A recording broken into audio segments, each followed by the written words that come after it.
The Mona Lisa is one of the most famous paintings in the world. Its delicate smile and nostalgic gaze have dazzled people for centuries. For decades, atheists and artists have studied the painting in an attempt to comprehend what makes this Art of Da Vinci far more popular than his other surviving works. Today we're going to take a look into the mystery surrounding this painting and why it's gained so much popularity. Let's go!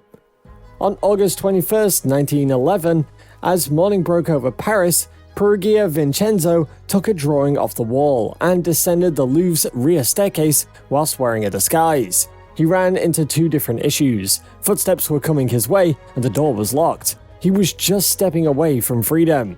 The Mona Lisa painting by Leonardo da Vinci was tucked under his arm. It's debatably the world's most famous painting as of today, but how did it become so famous? According to legend, Leonardo began the painting in 1503 in response to a Florentine merchant's request for a portrait of his wife, Lisa Gherardini. Leonardo continued working on the picture for over 10 years, but couldn't finish it before he died. All through his lifetime, Leonardo carried out groundbreaking studies on human optics, which resulted in him being a pioneer of specific artistic techniques. Some are visible in the Mona Lisa. He created a sense of tremendous depth by using atmospheric perspective to make photographs and pictures that were further away appear hazier. Additionally, he softened the edges of the figures he portrayed in sfumato by using subtle color gradations. All of this is impressive, but is it enough to establish the Mona Lisa as one of the most well-known artworks in the entire world?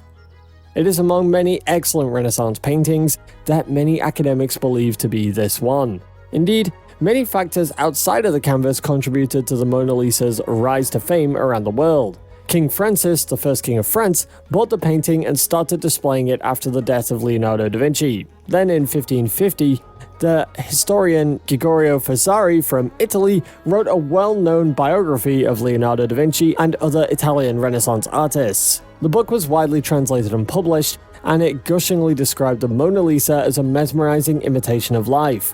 The Mona Lisa evolved to become one of the most coveted works in the French royal collection over time. Later, it was put on exhibition in the Louvre Museum after being placed in Napoleon's bedroom. Visitors came there in droves to view the once private treasures of the overthrown elite. Several European scholars focused intensely on the Mona Lisa's fascination during the 1800s, specifically inflating the image's notoriety. Alfred de Mesnil described the smile on the Mona Lisa as a treacherous attraction in 1854. A year later, Théophile Gautier described her mocking lips and seductive eyes in a poem. Additionally, Walter Pater said of the Mona Lisa in 1869 that she represented classic feminine beauty. The picture was an iconic work at one of the most well-known museums in the world by the turn of the 20th century, but few people had ever heard of the Mona Lisa before. Perugia could be imprisoned inside the gallery given that she had been hired to create protective cases for the Louvre, and fortunately for him, a construction worker who saw him in the stairwell simply assisted in opening the door and letting him leave in the morning. The theft garnered widespread media attention. People flocked to the empty wall where the Mona Lisa once was to view it. Perugia was questioned by the police since he had previously worked at the Louvre, but they never treated him as a suspect. Pablo Picasso was questioned in the meantime due to the connection to a prior theft from the Louvre, but they eventually let him go. Perugia concealed the picture in a false-bottom suitcase for 2 years before smuggling it to Italy and setting up a contract to sell it to a Florentine art dealer. Perugia viewed himself as an Italian nationalist who was restoring a masterpiece, but instead of being praised for it, he was taken into custody right away. The Mona Lisa was once again on display to large crowds after the mystery had been resolved, and media outlets celebrated the success of the story.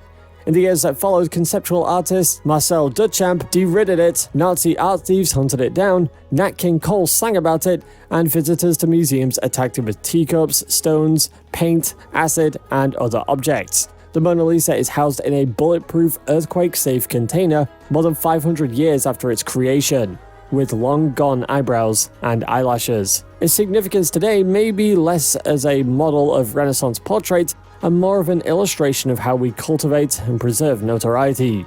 The Mona Lisa was only ever stolen once, but there is another famous painting that has been taken advantage of numerous times, even once by the Nazis. With the help of this video, I hope you've been able to learn more about its high drama, mystery-filled, and 6th century long plot.